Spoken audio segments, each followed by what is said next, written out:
Button کو دبا دیں تاکہ آنے والی ویڈیوز کا نوٹیفیکیشن آپ کو بروقت مل سکے۔ شکریہ۔ کسی زمانے میں شہر ایران میں خورشید نام کا ایک سوداگر رہتا تھا۔ وہ بہت مالدار تھا۔ اس کی تجارت ملک روم، آسام، روس، برما وغیرہ میں ہوتی تھی۔ ہر قسم کی چیز ایک ملک سے دوسرے ملک کو بھیجتا تھا۔ اس سوداگر کو پروردگار نے ایک لڑکا اور ایک لڑکی عطا کی تھی۔ لڑکے کی عمر 5 سال اور لڑکی کی عمر 3 سال تھی۔ خدا کی قدرت عجیب ہے، بادشاہ کو فقیر اور فقیر کو بادشاہ بنا دیتا ہے۔ جب انسان کا وقت خراب ہوتا ہے تو سونا چھونے سے خاک ہو جاتا ہے۔ سوداگر خورشید ایک دن اپنے مکان میں بیٹھا تھا کہ خبر ملی کہ اس کا جہاز غرق ہو گیا اور اس کے عملے کے لوگ بھی ڈوب گئے۔ یہ خبر سن کر اسے سخت افسوس ہوا، مگر اس نے صبر کیا۔ چند دنوں کے بعد پھر نئے 40 جہاز بنا کر ملک برما کو روانہ کیے اور خود مکان پر ہی رہا۔ تھوڑے ہی دنوں بعد خبر ملی کہ وہ جہاز بھی ڈوب گئے۔ اس خبر کے ملتے ہی سوداگر خورشید کو بڑا رنج ہوا، سر پیٹنے لگا۔ اس کا سارا دھن جاتا رہا، یہاں تک کہ بیچارہ بالکل کنگال ہو گیا۔ ایک وقت کھاتا تو دوسرے وقت فاقہ کرتا۔ اس کے دوست احباب اقارب بھی اس کی خستہ حالی دیکھ کر منہ پھیر گئے۔ جب کوئی تدبیر کارگر نہ ہوئی تو بھیک مانگنے لگا۔ جو بھیک ملتی اسے خود کھاتا اور بچوں کو کھلاتا اور اللہ کا شکر ادا کرتا۔ اس طرح کچھ دن گزر گئے۔ ایک دن بھیک مانگ کر شام کو گھر آیا تو اس کا دل بہت رنجیدہ ہوا۔ اپنی بیوی سے کہنے لگا، خدا نے کیا دن دکھائے ہیں، دن بھر بھیک مانگنا پڑتا ہے اور پیٹ بھرنا دشوار ہو رہا ہے۔ شوہر کی بات سن کر بیوی نے کہا، میری بات اگر آپ قبول کریں تو میں کہوں، اگر اللہ نے چاہا تو حالات پھر سے سازگار ہو جائیں گے۔ بیوی نے کہا، آپ جو کچھ شہر سے مانگ کر لاتے ہیں اس میں تھوڑا تھوڑا کر کے روزانہ جمع کیجئے، پھر کوئی تدبیر بتاؤں گی۔ سوداگر نے اس کی بات مان لی اور جو مانگ کر لاتا اس میں سے کچھ کاٹ کر جمع کرتا گیا۔ چند دنوں بعد اس نے بمشکل اس زمانے کے حساب سے 2 روپے جمع کر لیے۔ بیوی نے کہا، اب ان 2 روپوں کے منہاری کے سامان لا دو۔ سوداگر نے یہ سامان لا دیے۔ وہ اپنے دروازے پر منہاری کی دکان لگا کر بیٹھ گئی۔ سوداگر بھیک مانگنے چلا گیا۔ وہ روزانہ بھیک مانگ کر لاتا، اسی سے کسی طرح گزارا کرتا اور بیوی جو کچھ سودا بیچتی اسے پونجی میں اضافہ کرتی۔ اس طرح چند روز میں کچھ مال جمع کیا تو اس نے اپنے شوہر سے کہا، اب آپ بھیک مانگنا چھوڑ دیں اور بازار میں کوئی دکان کرایہ پر لے کر اسے کر لیں۔ اگر اللہ چاہے گا تو کچھ نفع ہوگا اور مصیبت کے دن ختم ہو جائیں گے۔ یہ سن کر سوداگر فوراً اللہ کا نام لے کر بازار گیا اور کرایہ پر ایک دکان لے کر کھول دی۔ چند دنوں میں اللہ کی مہربانی ہوئی کہ اس کا کاروبار بہت بڑھ گیا اور اب بازار کے تمام دکاندار اس سے مال لے کر بیچنے لگے۔ اس کا کاروبار پھر پہلے کی طرح ہو گیا اور اسی طرح اس کاروبار پر پھر روم، مصر اور برما وغیرہ سے ہونے لگا اور پھر تمام ملکوں میں اس کا نام مشہور ہو گیا۔ ایران میں ایک ایسا مکان بنوایا کہ بادشاہ کا محل بھی شرما جاتا اور ایک مسافر خانہ ایسا بنوایا کہ 3 دن بلا عذر یہاں رہے اور کھائے پیے۔ اس نے کئی مدرسے بنوا کر اچھے اچھے عالموں کو رکھا تاکہ تعلیم دیا کرے۔ اپنے لڑکے اور لڑکی کو تعلیم دینے کے لیے ایک استاد رکھا۔ چند روز میں لڑکا اور لڑکی پڑھ لکھ کر ہوشیار ہو گئے۔ لڑکے کا نام جانثار اور لڑکی کا نام مہر افروز تھا۔ مہر انگیز کیا تھی؟ چاند کا ٹکڑا، جو دیکھتا وہی تعریف کرتا۔ مہر انگیز تھی تو کم عمر، مگر اس کا دل ہر دم اللہ پاک کی طرف مشغول رہتا۔ وہ ہر وقت نماز، روزہ اور قرآن شریف پڑھنے میں لگی رہتی۔ مہر انگیز کو دیکھ کر اس کا استاد سوچتا کہ یہ ماہ پیک کر نہ جانے کس کے ہاتھ لگے گی، خدا دل کا ارمان مٹا دے۔ ایک دن اس نے سوچا کہ اس سوداگر کو کسی تدبیر سے دوسرے ملک سیر کرنے کو بھیج دیا جائے اور پھر مہر انگیز کے ساتھ عیش و عشرت کی جائے۔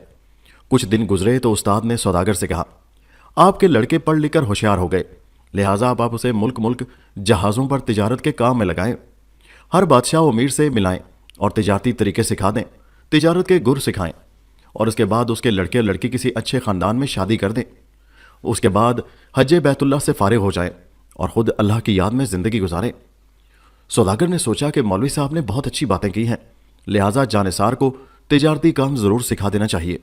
اور دوسرے ہی دن سوداگر 11 جہاز تیار کر کے طرح طرح کا مال لادا اور جانثار کو لے کر سفر پر روانہ ہونے سے پہلے مولوی صاحب کو سب کا نگران بنا دیا اور تمام نوکروں کو حکم دیا کہ مولوی صاحب جو حکم کریں اسے بجا لانا تمہارا فرض ہوگا، ورنہ سخت سزا دی جائے گی۔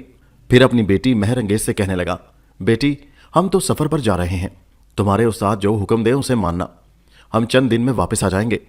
یہ کہہ کر بندرگاہ میں آئے اور جہاز پر سوار ہو کر روانہ ہو گئے۔ اب استاد نے سوچا کہ خدا دل کا ارمان پورا کرے گا۔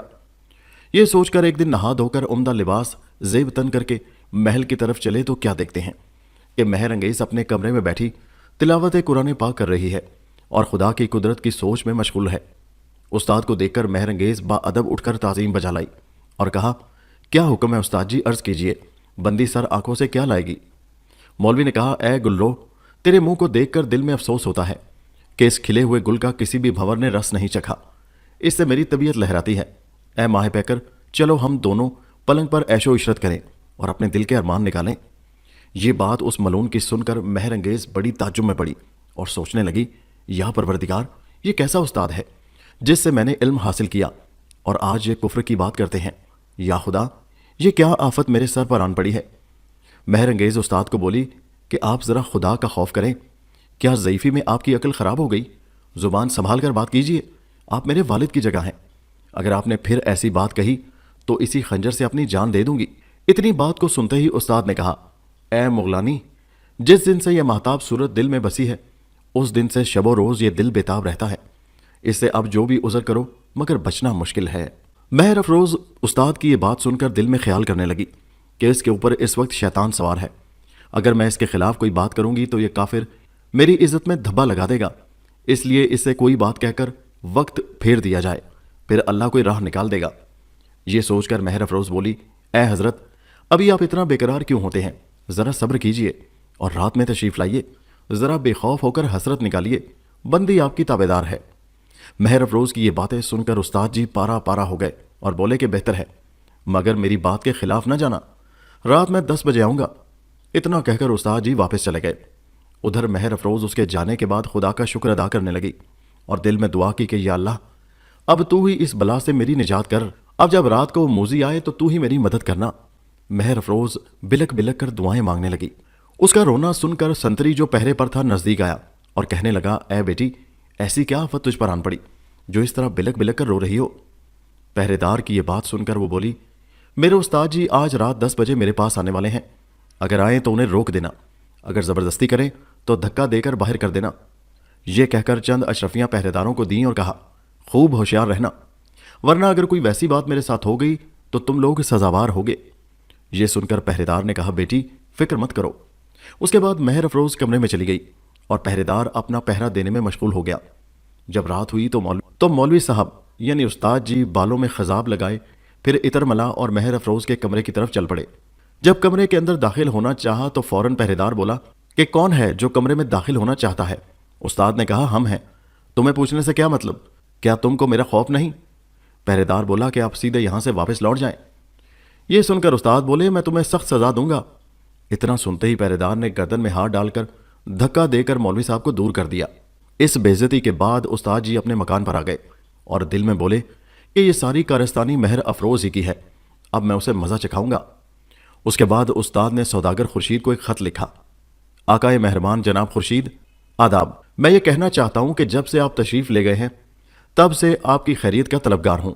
دیگر احوال یہ ہے کہ آپ مجھے نگہبان مقرر کر گئے، آپ کے حکم کے مطابق تابعداری کر رہا ہوں۔ ایک بات کا تابعدار کے دل میں ذرا شک گزرا ہے لیکن غصے میں لحاظ ہوتا ہے، وہ یہ کہ مہر انگیز کا دل عیش و عشرت کی طرف مائل ہے۔ اس نے شرم و حیا کو بالائے طاق رکھ کر ایک معشوق کے ساتھ میل ملاقاتوں کا جام پی رہی ہے، فقط آپ کا تابعدار۔ اس کے بعد مولوی صاحب نے یہ خط قاصد کو دے کر کہا کہ اسے سوداگر کے پاس لے جاؤ۔ قاصد خط لے کر منزل در منزل طے کرتا ہوا سوداگر کے پاس پہنچا اور بعد تسلیم کے خط اسے دے دیا۔ سوداگر نے خط پڑھا اور بیوی اور لڑکے کو سنایا اور غصے میں آگ بگولا ہو کر بولا کہ میری بیٹی نے مجھے ذلیل کر ڈالا، میری عزت تار تار کر دی، اب میں ایران میں کسی کو منہ دکھانے کے قابل نہیں رہا۔ اس کے بعد بیٹے سے بولا، تم فوراً جاؤ اور مہر افروز کا سر قلم کر کے اس کے خون میں اپنا رومال تر کر کے میرے پاس لاؤ، تبھی مجھے چین آئے گا۔ یہ سن کر مہر افروز کا بھائی جانثار فوراً چل پڑا اور 5 دنوں میں ایران جا پہنچا۔ اس وقت رات کے 12 بجے تھے۔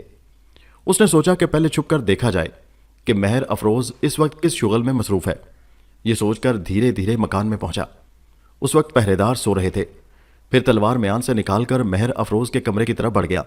جب قریب پہنچا تو دیکھا کہ وہ کمرے میں بیٹھی قرآن شریف پڑھ رہی ہے۔ یہ دیکھ کر جانثار کہنے لگا کہ یا خدا، یہ کیا ماجرا ہے، میں کیا کروں؟ وہ یہی کھڑا سوچ رہا تھا کہ مہر افروز کی نظر اپنے بھائی پر پڑی اور فوراً اٹھ کھڑی ہوئی اور آنکھوں سے آنسوؤں کا دریا بہاتے ہوئے بولی کہ بھیا، کیا بات ہے کہ آپ اکیلے آدھی رات میں آئے ہیں؟ ہمارے والدین وغیرہ کو کہاں چھوڑ آئے اور تلوار میان سے باہر کیوں ہے؟ اگر مجھ سے کوئی خطا ہوئی ہے تو مجھ سے پوچھا جائے، پھر چاہیں تو میرا سر قلم کر دیں۔ اتنی بات سن کر جانثار نے تلوار میان میں رکھ لی اور سوچنے لگا کہ بہن کو کس الزام میں قتل کروں۔ اس کے بعد جانثار محل سے باہر آیا اور کہاروں سے کہہ کر کہ جب مرغ بانگ دے تو تم لوگ پالکی لے کر روانہ ہو جانا۔ اس کے بعد جانثار محل میں آیا اور جب ایک پہر رات باقی رہ گئی تو کہار پالکی لے کر پہنچے۔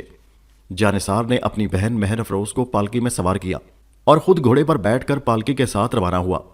اتنی تیزی سے یہ لوگ چلے کہ ایران کی سرحد چھوڑ کر صبح ہونے سے پہلے ایک بیابان جنگل میں جا پہنچے جہاں انسان کا بالکل گزارا نہیں تھا۔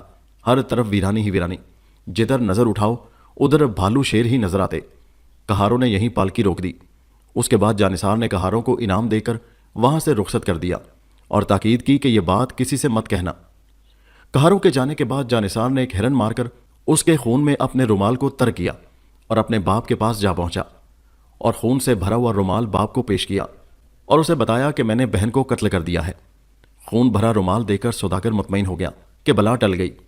اس کے بعد اپنی بیوی سے کہا کہ اب ہم لوگ اپنے وطن واپس چلنا چاہیے۔ اس کے بعد جہاز پر مال و اسباب لادا اور ایران روانہ ہو گیا۔ چند دنوں میں وہ اپنے شہر میں پہنچ گیا اور عیش و آرام سے رہنے لگا۔ ادھر مہر افروز کو کہاروں نے اور بھائی نے اکیلا جنگل میں چھوڑ دیا تو مہر افروز کچھ دیر انتظار کرنے لگی، پھر سوچنے لگی کہ یا اللہ اب یہ پالکی کیوں نہیں اٹھائی جا رہی۔ اس کے بعد اس نے پردہ اٹھا کر ادھر ادھر دیکھنے لگی، مگر نہ تو اس کا بھائی تھا اور نہ کہار، بلکہ طرح طرح کے جانور ارد گرد۔ یہ دیکھ کر بیچاری مہر افروز رونے لگی اور سوچنے لگی کہ ہو نہ ہو یہ ساری کارستانی میرے استاد کی ہے، اسی نے میرے بھائی کو بہکایا ہے، اور اللہ سے فریاد کرنے لگی کہ یا اللہ اب تو ہی ان آفتوں سے مجھے بچائیو۔ مہر افروز دعائیں کرتی اور روتی جاتی۔ اس کا رونا دیکھ کر جنگلی جانور بھی رونے لگے۔ غرض اس نے صبر سے کام لیا اور جنگل کے پھل پھول کھا کر دن گزارنے لگی۔ اسی طرح 5 برس بیت گئے، بدن کے لباس کے چیتڑے ہو گئے۔ یہ حالت دیکھ کر مہر افروز نے دل میں کہا کہ یا خدا اب تو بدن چھپانے کو بھی کچھ نہ رہا، یا اللہ اب اس زندگی سے موت بہتر ہے۔ اس کے بعد ایک درخت کے اوپر جا کر بیٹھ رہی تو کیا دیکھتی ہے کہ ایک جوان ہاتھ میں تیر کمان لیے اس طرف چلا رہا ہے، مگر کافی دوری پر ہے۔ اسے دیکھ کر خدا کا شکر ادا کیا کہ آج ایک انسان تو دکھائی دیا۔ اتنے میں وہ نوجوان درخت کے پاس آ گیا تو دیکھا کہ ایک پالکی ٹوٹی پھوٹی پڑی ہے اور زنانہ لباس پھٹے پرانے دھرے ہیں۔ یہ دیکھ کر سوچنے لگا کہ اس جنگل میں یہ چیزیں کہاں سے آ گئیں۔ معلوم ہوتا ہے اس پالکی میں جو تھی اسے جانوروں نے کھا لیا۔ اس کے بعد اس جوان نے نظر اوپر اٹھائی تو دیکھا کہ درخت پر کوئی بیٹھا ہے، مگر یہ نہ سمجھ پایا کہ یہ انسان ہے یا جانور۔ اس نے تیر نکال کر جیسے ہی نشانہ باندھنا شروع کیا کہ مہر افروز چلائی، بھائی خدا کے واسطے رحم کرے، میں کوئی جانور نہیں ہوں، ایک زمانے کی ستائی ہوئی لڑکی ہوں۔ یہ سن کر نوجوان نے ہاتھ روکا اور پوچھا کہ تم کون ہو، یہاں کیوں آئی ہو؟ مہر افروز بولی میں اپنی کہانی کیا بیان کروں جو کہ درد سے بھری ہے۔ جوان نے کہا اچھا تو تم نیچے اترو۔ تو وہ بولی کہ میں بے پردہ ہوں، کس طرح نیچے آؤں؟ یہ سن کر جوان نے اپنی چادر اوپر پھینک دی اور بولا اس چادر کو پہن کر نیچے آ جاؤ۔ مہر افروز نے چادر بدن پر اوڑھی اور نیچے اترائی۔ جوان نے جو غور سے دیکھا تو معلوم ہوا کہ یہ ایک نہایت ہی حسین دوشیزہ ہے۔ اس نے پوچھا کون ایسا ظالم ہے جس نے تمہیں اس بیابان میں لا کر چھوڑ دیا؟ ذرا اپنا حال بیان کرو، تمہارا اس جنگل میں کس طرح آنا ہوا؟ مہر افروز بولی کہ پہلے آپ اپنا حال بیان کیجئے۔ نوجوان نے کہا کہ میں ملک افغانستان کے بادشاہ کا لڑکا ہوں، میرے والد کا نام فردوس ہے اور میرا نام شہزادہ فاروق ہے۔ مجھے شکار کا شوق ہے، میں نے اپنے والد سے 100 جوان ساتھ لے کر نکلا، دن بھر شکار کرتا اور رات کو اپنے آدمیوں کے ساتھ ایک جگہ آرام کرتا، صبح ہوتے ہی ڈیرا اکھاڑ کر دوسری طرف چلا جاتا۔ ایک دن کا ذکر ہے کہ خوبصورت ہرن دکھائی دیا، میں نے اس ہرن کے پیچھے اپنے گھوڑے دوڑائے، مگر ہرن تیزی سے بھاگ نکلی، میں بھی اس کے پیچھے بھاگتا گیا، مگر ہرن نظروں سے اوجھل ہو گئی تو مجبوراً ہم لوگ اپنے خیمے کی طرف چل پڑے، مگر رات ہو چکی تھی اس لیے راستے کا صحیح اندازہ نہیں ملا، یہاں تک کہ رات بیت گئی مگر خیمے کا پتہ نہیں چلا۔ صبح ہو جانے کے بعد میرے سپاہی صاحب خیمے کی تلاش میں نکل پڑے اور ان لوگوں کے جانے کے بعد میں بھی بھٹکتے بھٹکتے ادھر آ گیا اور آج 5 سال سے یہ مصیبت جھیل رہا ہوں۔ مہر انگیز بولی سبحان اللہ، آپ بے گناہ ہیں، اس بندی سے خطا ہوئی تو معاف کیجیے گا۔ شہزادہ بولا کہ اے گلبدن، اس کم ترین کو اپنا غلام جانو، میں آپ کے اس مہتابی پیشانی کو دیکھ کر بےتاب ہو رہا ہوں۔ مہر افروز بولی میں بھی اپنے دل میں یہی کیفیت پا رہی ہوں، لیکن اب اس بیابان سے ہم لوگ نکل چلیں، پھر ہم لوگ آپس میں نکاح کر لیں گے۔ یہ سن کر شہزادہ بولا کہ تمہارا کہنا درست ہے، چلو اب راستہ تلاش کریں، اور وہ دونوں چل پڑے۔ اس طرح چلتے چلتے ایک دن اپنے لشکر میں شہزادہ پہنچ گیا۔